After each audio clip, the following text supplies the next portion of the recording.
Hello and welcome back to another video. Today I'm going to be showing you how you can redeem a Tim Hortons gift card on the app. Now this is a very quick and simple thing to do, so make sure you watch this video all the way to the end so you don't miss any important steps.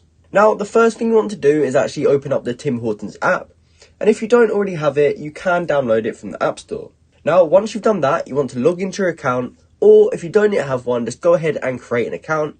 It shouldn't take too long at all. And when you are logged into your account and you're on the app, your app should look similar to what's on screen now. Now, when we reach this screen in the middle, we just want to go to the bottom, and in the middle, there should be an option that says scan.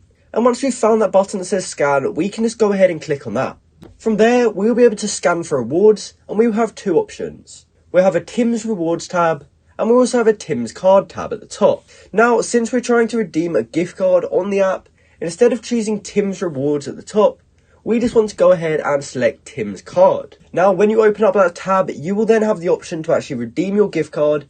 And once you've done that, the credit will be added to your app. And from there, you can use that credit to buy whatever you like from Tim Hortons via the app. So that's exactly how you can redeem a Tim Hortons gift card on the app. I hope you found this video helpful. And if you did, please comment down below to say it helped you out. And like and subscribe for more content like this. Thanks for watching.